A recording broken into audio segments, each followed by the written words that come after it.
prinsip AI adalah harus punya integrity, punya value. Kalau tanpa integrity maka kita akan diperbudak oleh AI. Sehingga kita harus juga kuasai ilmu kita sendiri, baru lihat di AI. Apakah itu masuk akal atau tidak. Banyak sekali perguruan tinggi yang melakukan riset, banyak risetnya. Tapi ketika disodorkan ke industri, seringkali industri mengatakan, wah ini kami belum butuh. Kenapa? Karena datang bukan dari masalah industri itu sendiri.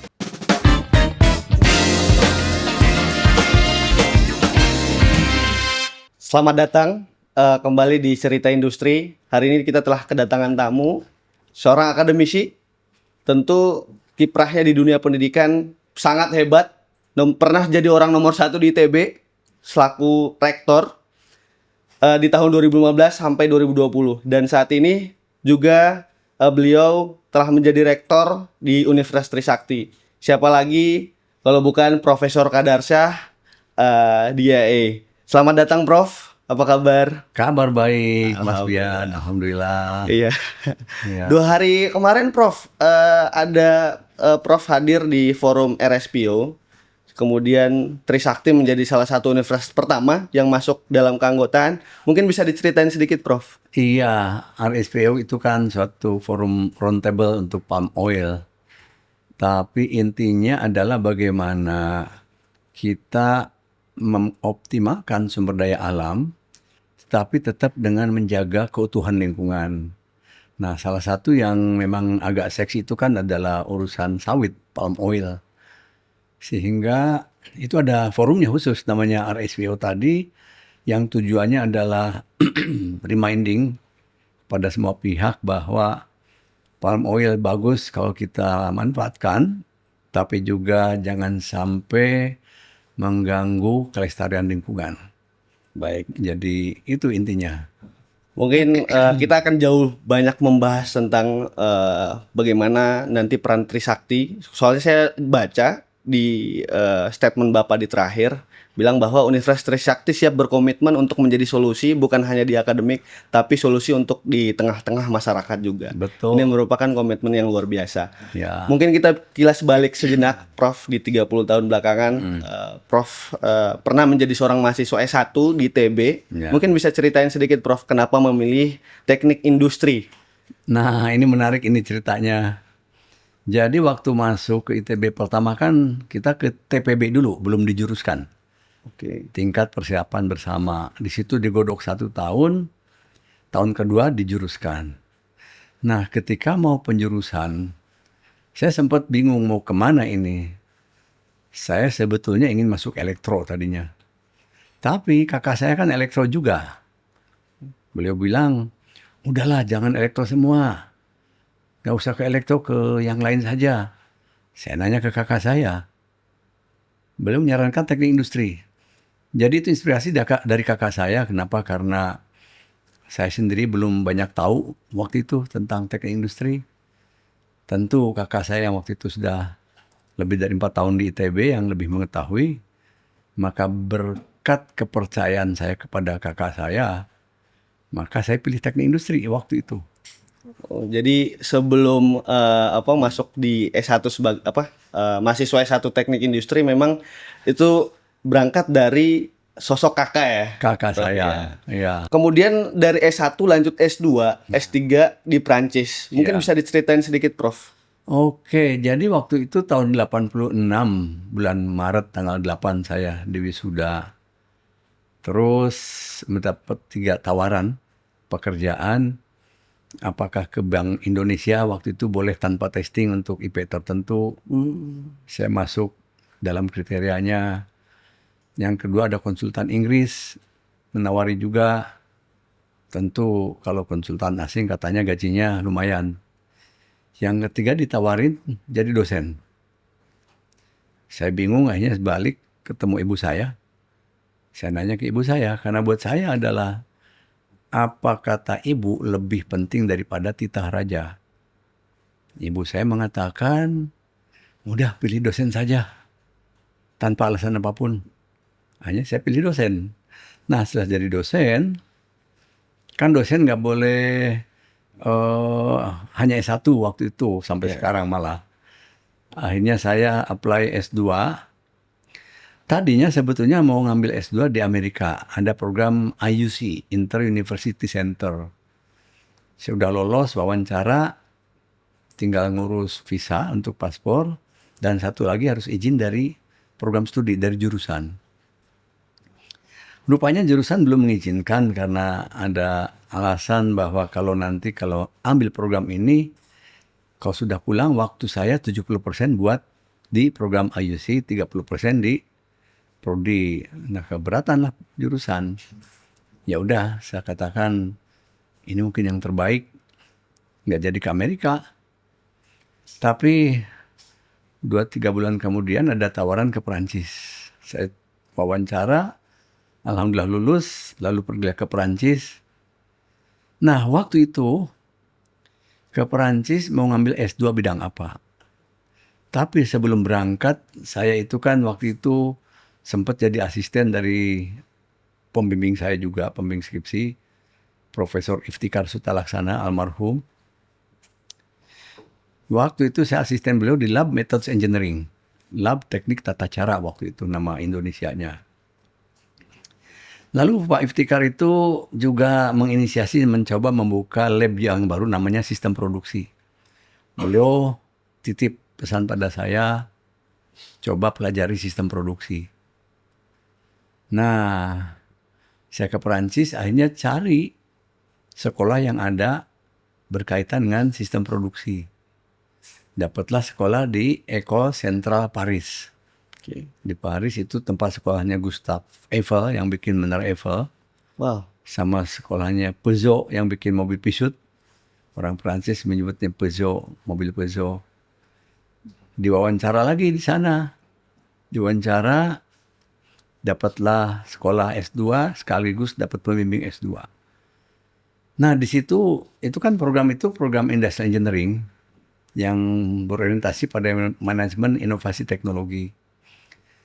Saya diminta meneliti tentang software-software yang berkaitan dengan perencanaan produksi. Perencanaan produksi.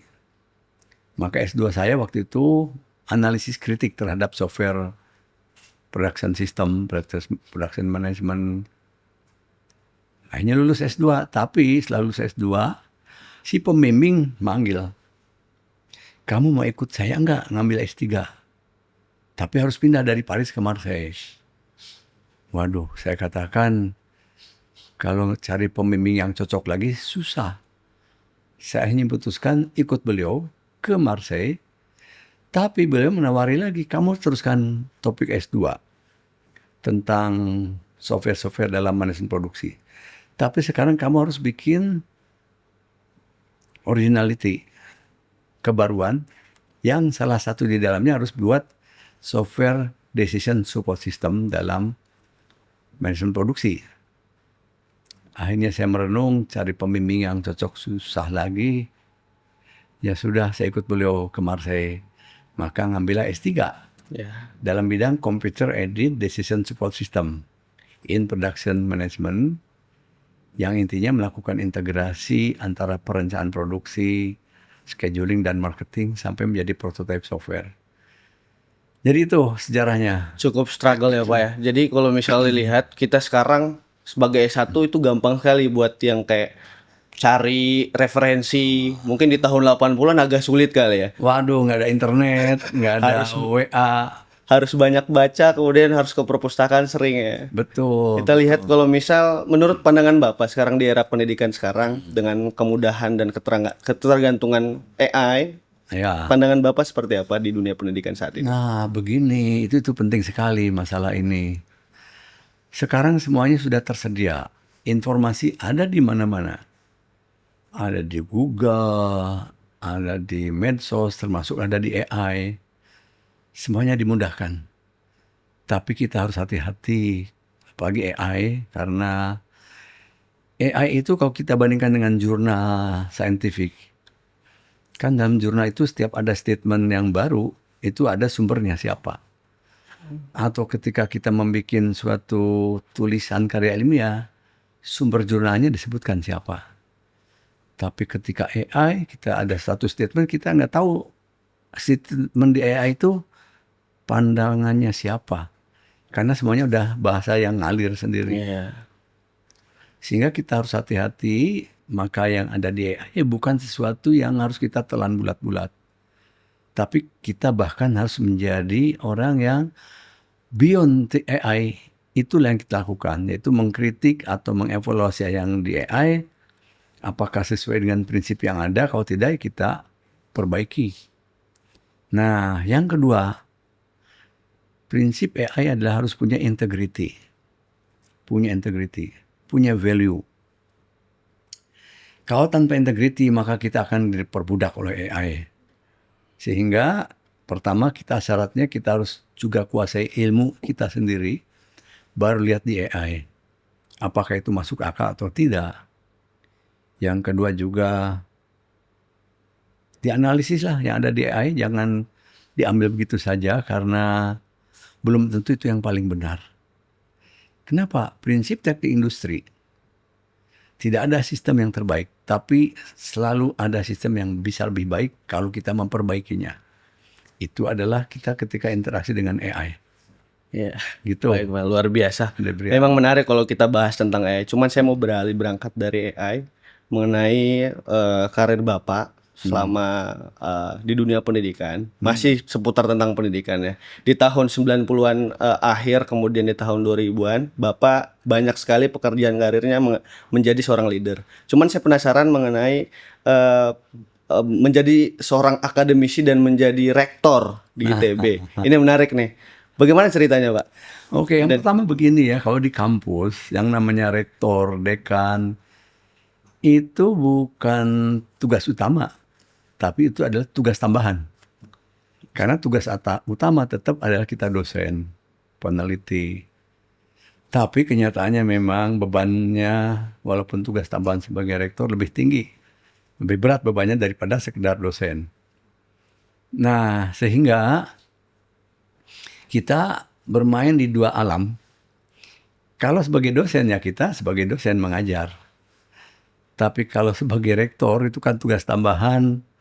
Kita harus mengomandani banyak pihak. Orang-orang pintar semua kan. Banyak dekan yang jauh lebih pintar dari saya. Kaprodi dan dosen lebih pintar. Sehingga leader dalam terminologi rektor. Leader itu adalah seseorang yang mau mendengar. Karena kalau nggak mau mendengar bahaya. Jadi syarat leader buat saya yang pertama adalah kemampuan untuk mendengar.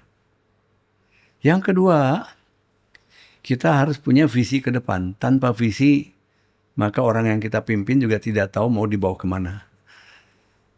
Nah, dua prinsip ini yang saya pegang. Yang pertama adalah ITB mau dibawa kemana waktu itu. Yang kedua, saya harus mau mendengar. Sehingga waktu itu ketika saya dilantik, saya tentu ditanya banyak orang mau dibawa kemana ITB. Saya katakan kita bergerak dari research university menuju entrepreneurial university. Itu direction, tetapi belum tentu sempurna. Maka saya mulai mendengar. Saya melakukan safari, rapat pimpinan dengan para dekan. Tempatnya bukan hanya di kantor rektor, tapi berikutnya kita pergi ke masing-masing fakultas. Dengan para dekan ketemu. Lalu saya juga setelah rapat pimpinan ingin ketemu para kaprodi, dosen, dan tendik. Intinya apa? Saya sampaikan apa arah saya. Tapi yang kedua saya mendengar masukan dari mereka. Sehingga syarat yang ketiga, setelah menentukan arah ke depan, yang kedua mendengar, yang ketiga adalah menerima masukan dari siapapun kalau itu memang sesuai dengan arah yang kita jalani. Setelah menerima masukan, kita update. Arah ini kan harus lebih detail. Maka kita turunkan dalam satu planning, dalam satu rencana. Dan tidak cukup itu. Kenapa? Karena kita hidup bukan di alam yang mikro, tapi alam makro. Ada lingkungan sekitar, ada aturan undang-undang punya negara. Maka langkah berikutnya seorang leader adalah harus comply, taat terhadap peraturan perundangan. Kalau enggak kita keluar dari koridor. Jauh dari itu, yang ketiga, lingkungan kita adalah bukan hanya nasional tapi global. Kita harus lakukan mapping dan scanning apa yang terjadi di luar sana. Sehingga saya ikut aktif dalam berbagai pertemuan internasional. Saya sampaikan arah yang saya tuju, lalu saya dengarkan respon mereka. Itu makin memperkaya bahwa arah yang kita tuju itu ternyata lebih banyak juga masukan-masukan yang memperkuat. Nah, yang berikutnya seorang leader punya planning, mau mendengar, lalu masukan dari mana-mana. Jangan lupa rencana kita belum tentu sempurna. Maka setiap reguler kita melakukan evaluasi, controlling. Jadi dari mulai evaluasi tahunan, semesteran, triwulanan, bahkan sampai mingguan. Itulah sebabnya kebetulan di TB tiap minggu, hari Senin jam 3:30 atau jam 4 sore, dengan para wakil rektor dan beberapa unit strategis, kita rapat sampai kadang jam 7 malam, kalau alot sampai jam 9 malam. Intinya mengevaluasi apa yang terjadi kemarin dan ke depan mau apa. Besoknya Selasa juga ada ritual tradisi. Jam 9 sampai jam 1 rapat pimpinan dengan para dekan dan para wakil rektor. Juga sama untuk melihat, mengevaluasi yang terjadi kemarin dan apa yang ke depan. Nah, ini yang saya sebut bahwa fungsi kontrol itu penting. Planning nggak cukup, tapi kita harus kendalikan, harus cek apakah berjalan atau tidak. Bukan hanya semesteran, bahkan mingguan kita lakukan. Dan itu tergambarkan sih Pak, melihat dari rekam jejak Bapak selama menjadi rektor di ITB, terlihat bahwa peningkatan program studi berakreditasi internasional dari 13 menjadi 35, dan kelas internasional dari 8 menjadi sekitar puluhan gitu ya Pak ya. Iya. Itu luar biasa sekali. Iya. Dan itu tercerminkan juga. Hari ini kita lihat perubahan-perubahan juga signifikan terjadi di universitas yang Bapak pimpin sekarang di Trisakti. Iya.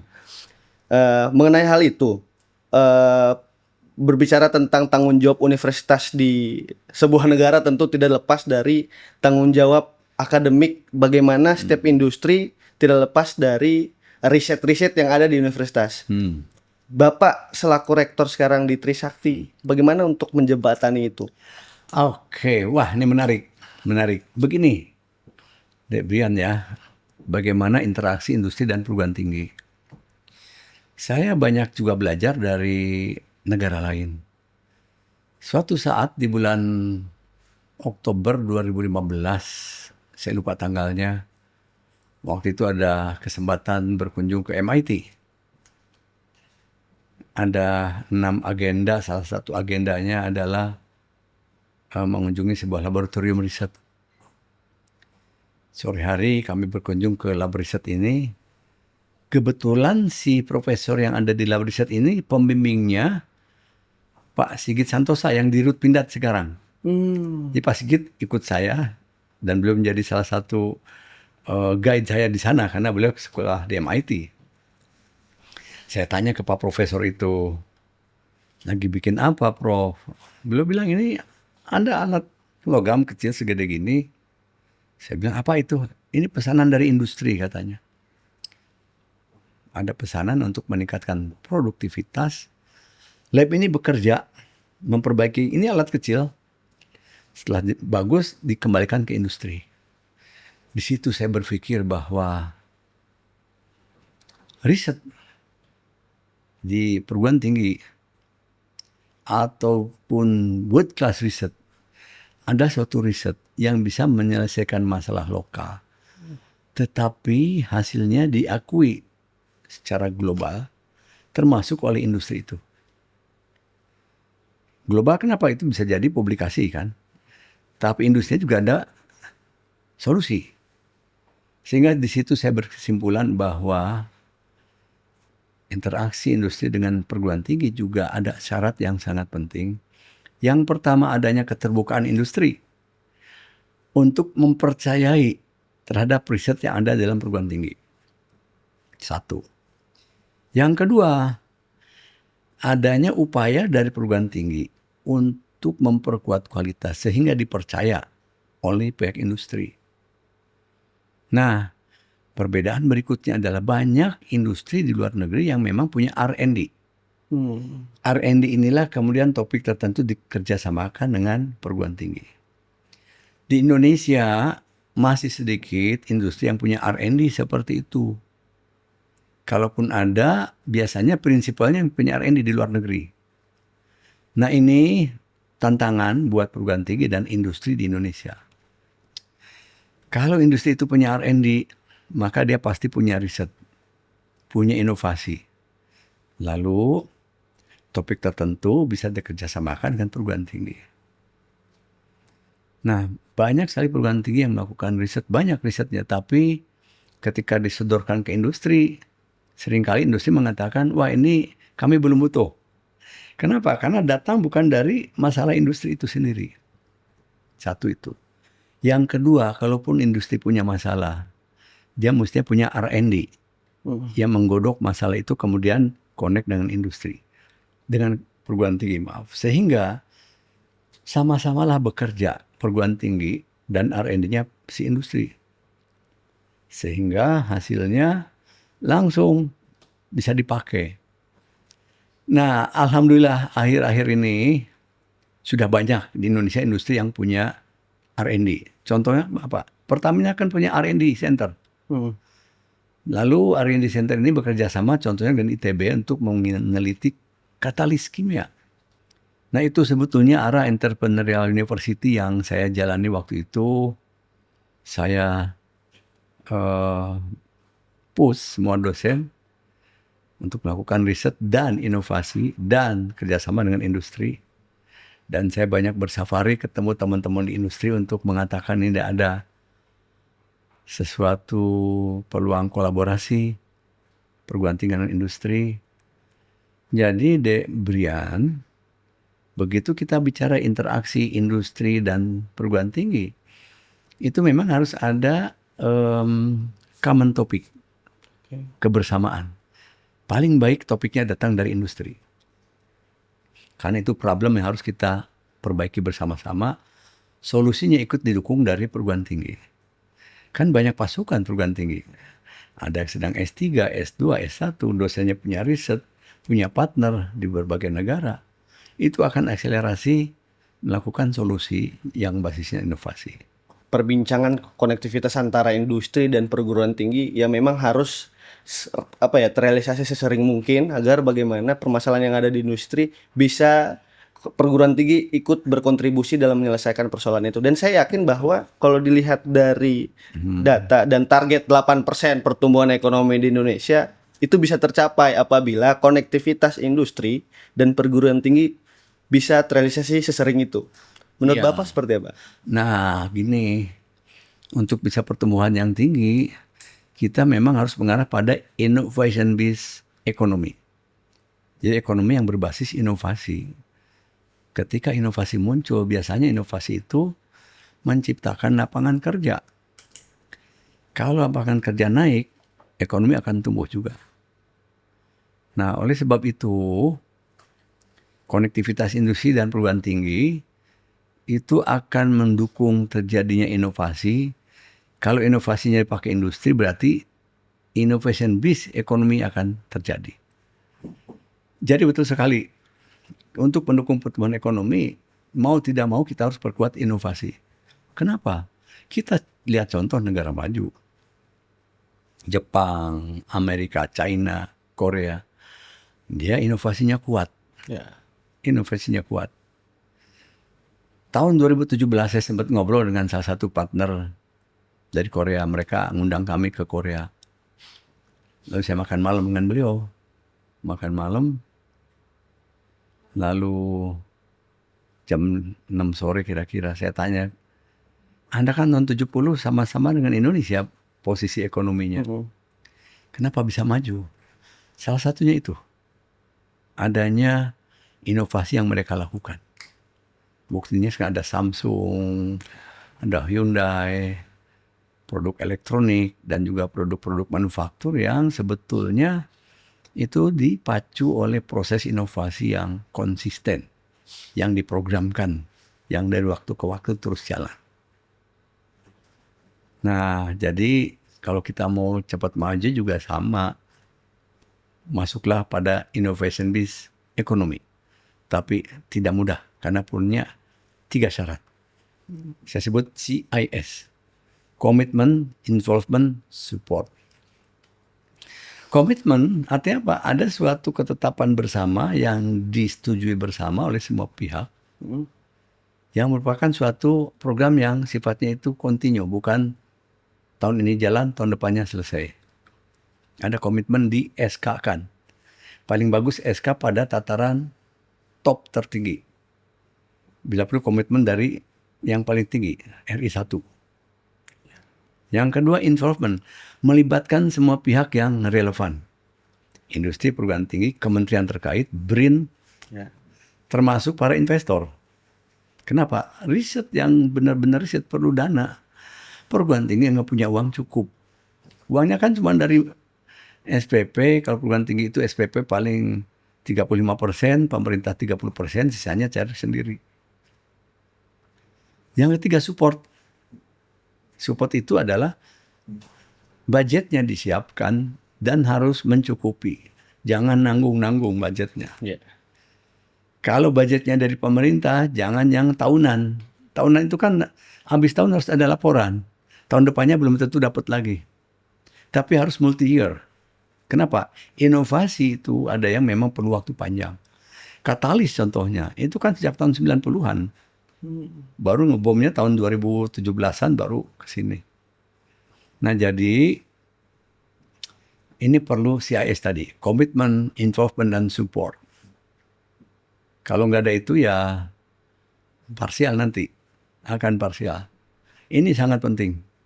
Kalau bisa saya masuk sedikit, mungkin yang poin penting terakhir adalah sustainable. Bagaimana riset itu ya mesti ketika apa ya? Saya pernah jadi mahasiswa juga. Jadi skripsi jangan toh menjadi skripsi aja. Jadi ada sistem keberlanjutan, bisa dijadikan barang atau sekiranya produk yang bisa dijadikan jual beli gitu maksudnya. Persis itu esensi daripada entrepreneurial university. Kenapa? Paling nggak 4% lulusan itu jadi entrepreneur.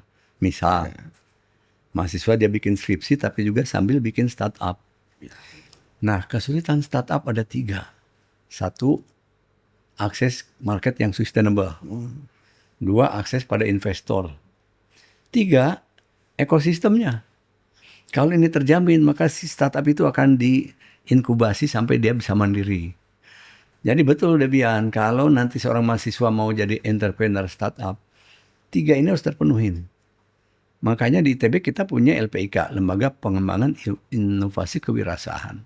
Di Trisakti kita punya inkubator bisnis, punya collegepreneur, punya mata kuliah entrepreneurship, itu tujuannya itu. Nah, jadi tadi keyword sustainability itu penting, termasuk inovasi. Karena ada atau banyak inovasi yang perlu multi-year. Maka dananya juga harus multi-year.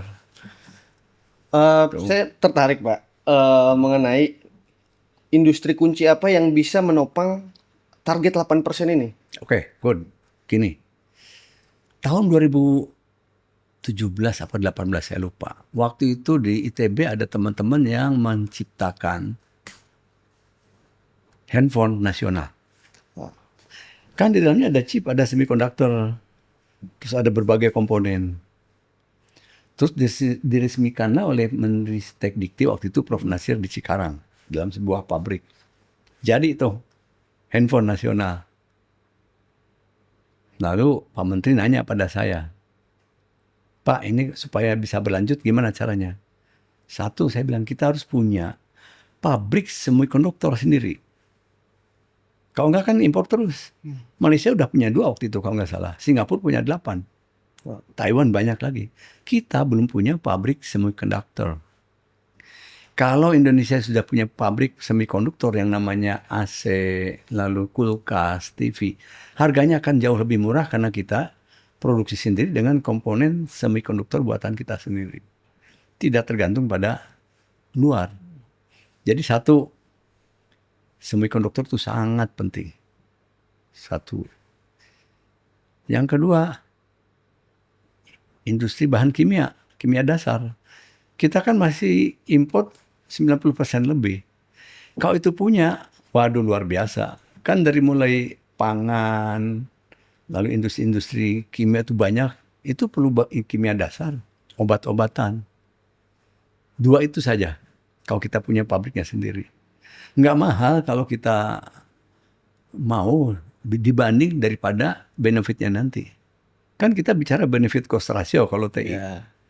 Berapa uang yang keluarkan hari ini costnya, tapi benefitnya itu multiplier efeknya tinggi sekali. Waktu itu iseng saya tanya ke teman-teman yang bidang IT, berapa sih kalau bikin pabrik semikonduktor sendiri? Menurut teman-teman 20 triliun. Saya sampaikan ke Pak Menristek Dikti, Pak perlu 20 triliun. Waduh, kalau kementerian kami tidak ada pada porsi itu. Tapi memang bukan porsi kementerian. Tapi harus ada dianggarkan dalam skop nasional. Pabrik semikonduktor itu penting sekali. Saya bukan orang IT, tapi saya menyadari berdasarkan interaksi dengan kawan-kawan, itu akan memboosting, mempercepat pertumbuhan. Produksi industri kita itu memang banyak di bagian pertambangan. Oke. Tapi kalau dilihat dari manufaktur, dari kontribusi industri manufaktur ataupun pengolahan industri apapun itu Pak ya, dari tahun 2014 kalau tidak salah sekitar 19%, sekarang menurun di 2023 Ya. menjadi ya 19%. Menurut Bapak seperti apa Pak?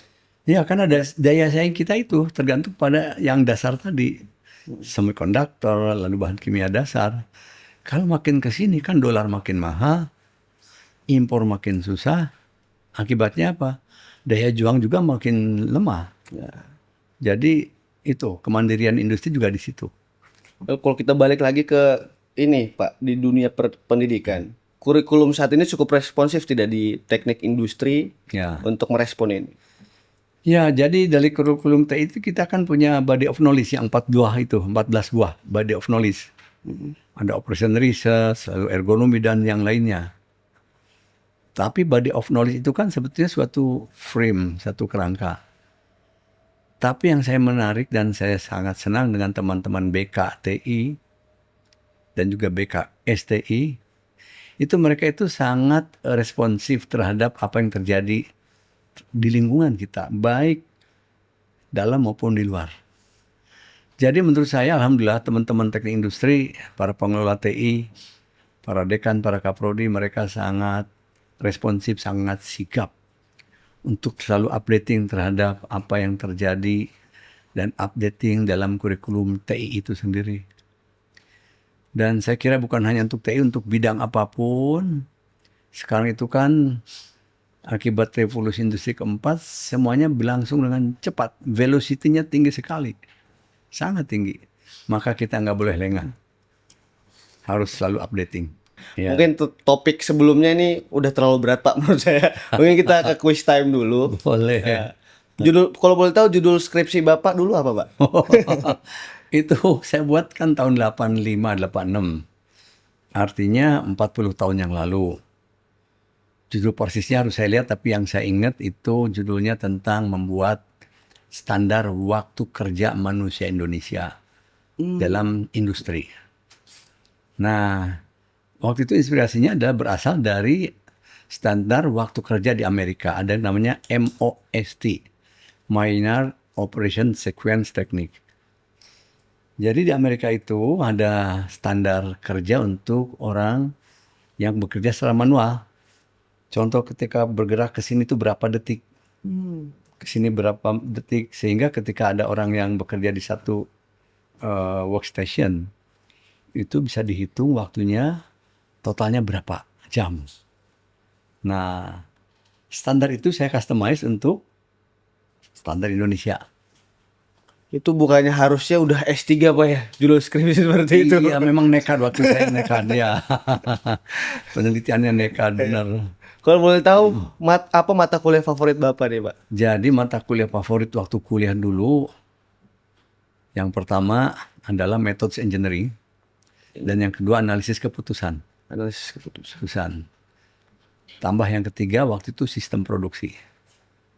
Kenapa tertarik sama mata kuliah itu, Pak? Dosennya kah? Oh, kalau metode engineering itu kan mengatur bagaimana kita bisa bekerja secara sistematik.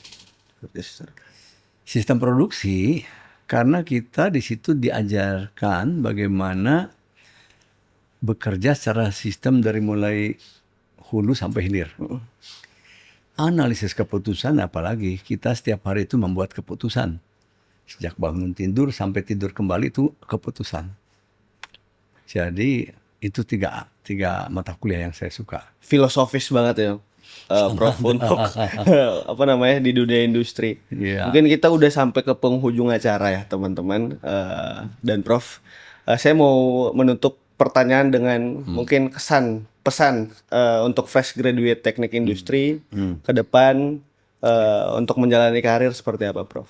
Oke, yang pertama untuk adik-adik semua, kita sekarang baru masuk era digital. Ada 3 yang harus dikuasai. Selain mata kuliah teknik industri. Yang pertama, kuasailah yang namanya Big Data Analytics. Karena sekarang kita masuk era Big Data. Kalau enggak, kita akan ketinggalan. Yang kedua, anak-anak TI harus juga menguasai computing. Computing artinya apa? Kita bikin komputasi bisa kerjasama kan programmingnya dengan orang informatik. Tapi algoritmiknya, komputasinya kita harus menguasain. Yang ketiga, kuasailah artificial intelligence. 3 itu. Nah, beyond itu tentu karena TI kan prinsipnya 3, design, installation, dan improvement. Jangan puas dengan hasil yang dicapai saat ini, selalu improve ke depan. Lakukan continuous improvement. Prinsip TI mengatakan tidak ada sistem yang terbaik. Yang ada adalah sistem yang kita selalu perbaiki. Jadi itu ke adik-adik pasti dimanapun mereka berada, ini akan sangat diperlukan. Wow, dalam sekali, Prof. Yang pertama tadi mengenai big data, kemudian komputasi dan AI. Ini penting sekali untuk bagaimana melihat perkembangan zaman, itu yang penting ya, Prof. Ya. Mungkin kita telah sampai ke penghujung acara, Prof. Terima kasih banyak untuk masukan dan banyak berbincang mengenai dunia akademisi dari kacamata industri di dunia akademik. Terima kasih banyak, Prof. Sama-sama. Mungkin itu cerita industri hari ini. Terima kasih yang sudah menonton. Kita akan kembali lagi di cerita industri menarik lainnya. Saya Bian pamit undur diri. Terima kasih. Oke. Terima kasih banyak. Sampai ketemu lagi. Tangannya dingin.